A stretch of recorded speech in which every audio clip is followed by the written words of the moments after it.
Namandavats, namandavats, namandavats, namandavats, namandavats, namandavats, namandavats.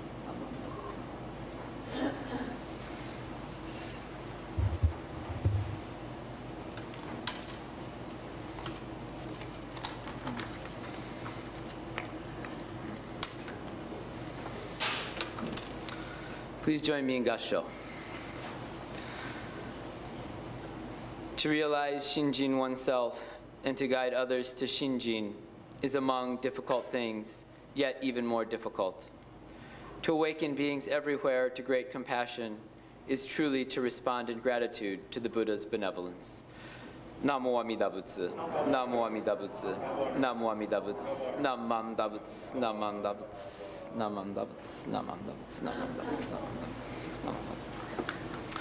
Good morning, everyone. Minasan ohayou gozaimasu. Thank you for the very warm welcome and all of the hospitality that you've shown to me and my family over these past few days during our visit here in Seattle.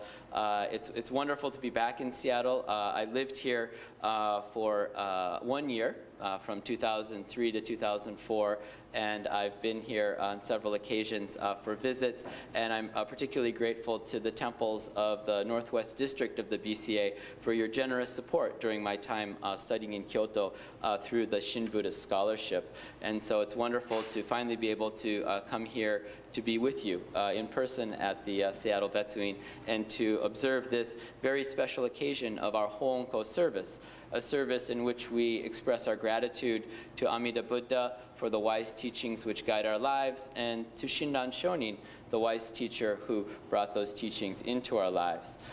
We have a special very special item here in the Hondo. It's a little bit obscured for some of you by the smart TV, but we have the pictorial biography of Shinran Shonin. This is something very special. Not all temples have this, and so it's wonderful that Kusunoki Sensei is able to put this out each year for your Sangha to appreciate and to see these depictions of the life of Shinran Shonin. So I encourage you all to take an opportunity at some point to have a look at this and to look closely at the pictures. I know it's difficult to see perhaps from where you're sitting, but if we look at this journey, we can see there are several different episodes of Shinran Shonin's life. And in many of these episodes, Shinran Shonin is on a journey. He's traveling. And Shinran Shonin, he traveled many times throughout his life. Sometimes he was traveling because not of circumstances of his own wishing, but because he was forced to travel. At a very young age, he left home and he became a Buddhist priest at the age of 9. And then he spent 20 years of his life studying the Dharma. Then during that time, he traveled seeking the way. He would do long pilgrimages, walking many, many miles every day. He also traveled down to visit his wise teacher Honen, and he left Mount Hiei, studied with Honen Shonin, and then eventually, as a student of Honen, he was sent into exile and forced to leave his home. And there's depictions of that as well in the scrolls, where he's traveling. At some point after he left Honen, Shinran Shonin started a family, and he started to travel with his family. He would travel with his family, and he was married, he had a wife, and one interpretation I've read is that he had 6 children, 3 girls and 3 boys. And so he would take journeys with his family, and wherever he traveled, whether it was under good circumstances or difficult circumstances, he always made the best of the journey. He always enjoyed meeting new friends, and he always enjoyed living in the Nembutsu and sharing the Nembutsu teaching with the people that he met. So I want to think a little bit about traveling and trips this morning. Has anybody taken a trip recently? Anybody traveled recently? Okay, I see quite a few people have their hands up. Where did you go on your trip? We went to LA. You went to LA, went down to Los Angeles. That's great. And how was the trip? It was good. It was good? Okay, great. Very good. Anyone else? Some people over here took some trips. Where did you go in the tie-dye shirt? You went to San Francisco. That's great. That's where I'm from. So, wonderful. Great. Yeah. How was your trip to San Francisco? Good, good, right? So we've got families traveling with families. For the kids here, how is it traveling with your parents? Is it fun? With your families, with your grown-ups? Traveling with grown-ups is fun. For the grown-ups here, how is it traveling with kids? Is that an easy journey? It's wonderful to travel with children. I love to bring my kids places and to travel together. But, you know, as a parent, there are things you need to think about, right? You need to think about car seats. A lot of times when we fly, we have to pack up a car seat and bring it on the plane. We're very grateful to Kusunoki Sensei and Ayano-san because they had a car seat waiting for us when we arrived. So that made our journey a lot easier. And, you know, so there are all these things as parents. Airport security lines or long car trips. I need to go to the bathroom. All of these things are part of the journey of traveling as a family. So our family, we flew down on Friday from San Francisco. We had a late afternoon flight. We're a little delayed, not too bad, but you know, we'd been busy getting ready for the trip, and we were all pretty tired when we got on the plane. And our youngest son, he was sitting next to me. He kindly said he wanted to sit next to Daddy, so I was very happy to get to sit next to him. And he was sitting by the window, and I could tell he was getting tired because he was getting a little bit cranky on the flight. I buckled him in, and he said, "Kitsusugi, it's too tight." So I loosened it up. He said, "Yurusugi, it's too loose." So finally got him, you know, buckled in just right, and he was kind of fussy. And then I noticed he started to do, you know, these things where his head was nodding, and so I sort of encouraged him to lean over on me, and then very quickly he fell asleep. And as he fell asleep and got comfortable sleeping, he decided it was time to stretch out. So he just turned 4 yesterday, so he's getting bigger, right? He's no longer a size where he can just completely stretch out easily on one of those airplane seats. But he wanted to be comfortable, and I wanted to keep him comfortable, so I did everything I could to make him comfortable. But also, there was somebody who I did not know sitting next to me on the other side. And so I didn't want to lean over onto this gentleman, right? So I was using a fair amount of my strength to kind of sit up straight, also try to figure out a way to make my son comfortable. Also had some work to do on the plane. So I got out my laptop, and I sort of balanced it first on the one in front of me, but then no, that's where his head is. So I had my laptop balanced on his tray table. And he was laid out in front of me, at which point my wife kind of taps me on the shoulder and says, "Do you want to switch places?" Because she was sitting right behind me, and I thought, you know, actually I'm pretty comfortable right here like this. You wouldn't think you'd be comfortable kind of leaned over like this typing on a laptop, but I was comfortable because my son was sleeping so peacefully on the plane. Right? So when we really care about someone, we have a close connection with someone, it could be a parent or a child, it could be between partners or friends, our way of thinking about things changes. Their comfort becomes our comfort. Their happiness becomes our happiness. When you have this very special relationship with someone, then your heart becomes a little bit broader, a little bit more open, a little bit more able to appreciate. Even when things are maybe a little bit difficult, you can find ways to feel grateful and appreciative for them. So this is the way that Shinran Shonin lived his life. He traveled very much with his family. I imagine he spent a lot of time helping his wife take care of their kids, but there were also times in which he received care and kindness as well from his family.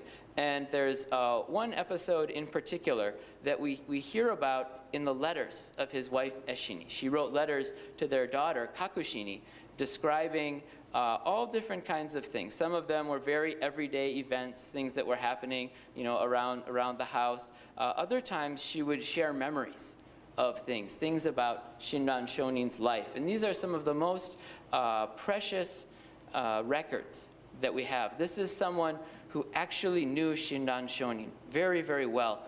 And not only did she know him well, but when she's writing a letter, she's writing it to her daughter. So she's writing, very honestly, not intending for this to probably be read by anybody else. So the information we have about his life and his way of living from these letters is really a precious window into the kind of person that he really was.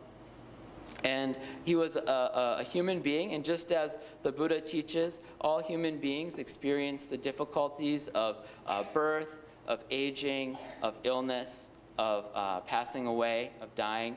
And so in some of these letters she talks about times when Shinran Shonin actually got sick. And in one case, they were on a journey, they were traveling, and he became very sick. She said he was just pounding headache. And she said he was like as hot as fire to touch. He had a very high fever, right? And these were the days before Tylenol and Aleve and all of these good medicines, so he just had to kind of ride it out. And of course, she was very concerned with him, but they also had their kids, right? But even though she was taking care of the kids, she was so attentive to Shinran Shonin that she heard him just muttering something under his breath. At one point he said, "Ah, yes. From now on, this is the way it will be." And her first thought was, oh my goodness, what's he talking about? Is he just muttering gibberish? Maybe this is worse than I thought. And so she asked him, she's like, hey, are you okay? Are you just mumbling some gibberish? And he said, no, this isn't gibberish. I was just thinking to myself. See, for the past few days since I've been sick, I've been continuously reciting the larger Pure Land Sutra for the benefit of all beings. So he became very sick. He didn't know then how much longer he was going to have in this life. And so he thought, well, what am I going to do with the rest of this life that remains? I should do something for other beings. I should continuously chant the sutras. It's very difficult.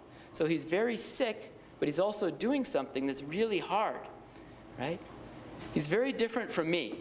If I'm taking a trip and I get sick, my first inclination is, let me start chanting for the benefit of all sentient beings. My first thing is, oh my, is there a hospital around here that takes my medical insurance? Is there a store where I can go to get my favorite medicines, right? So Shinran Shonin, he lived deeply in the Nembutsu, and he shows us a different way of living. So he says, I recall this time many years ago. It was similar to this. I became very sick, and I set about to chant all 3 of the Pure Land Sutras, these sermons of the Buddha that are very important to us. He said, I'm going to chant them 1,000 times. Very sick, going to try to do something very difficult. And as I was doing this, suddenly these words came to me. I remembered these words of Shandao. I read them at the start of my talk. To realize Shinjin. Shinjin is the heart of trusting the Buddha. So to realize the heart of trusting the Buddha for oneself and to guide others to that heart. This is among difficult things, yet even more difficult. To awaken beings everywhere to great compassion is truly to respond in gratitude to the Buddha's benevolence. So he's trying to do something really, really difficult, but then he remembers these words and he thinks, oh, there's something even more difficult and yet even more important, to awaken the heart of trusting the Buddha, trusting the Buddha's teachings, and to say, Namo Amida Butsu. So he said, I remembered this, and I I realized that apart from the Nembutsu, there's nothing else that I should be worrying about and thinking about. All I need is the Nembutsu. And so with that, then he stopped reciting the sutras over and over again. He just rested calmly in the Nembutsu. And Eshini writes then that he got better and they were able to continue on their journey. Right? So why is it that the Nembutsu, Namo Amida Butsu, why is it that that's the only thing that Shinran Shonin needed? The Nembutsu, yesterday one of your Sangha members kindly asked me, he said, I had just given a 2-hour kind of Dharma lecture, and he said, okay, Sensei, I understood some of that, but how would you explain this to your kids? What is Namo Amida Butsu? What does it mean? How can we explain this for the young ones? And I thought about it and I said, if I think about my own kids, when do they say Namo Amida Butsu? They say it when they're grateful.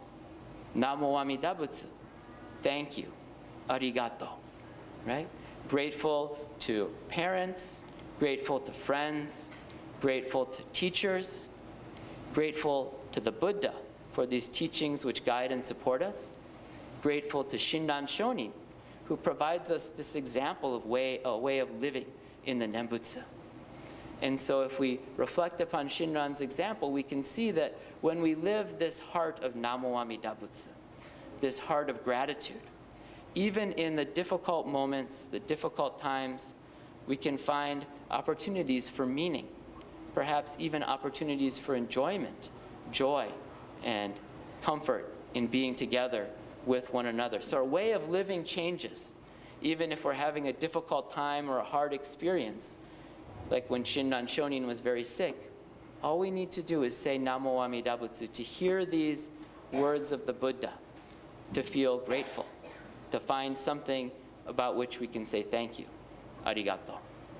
So I'll conclude my reflections at this time. Thank you again for the honor of joining you for this very special occasion. Please join me in Gassho. Namo Amida Butsu. Namo Amida Butsu. Namo Amida Butsu. Namman Dabutsu. Namman Dabutsu. Namman Dabutsu.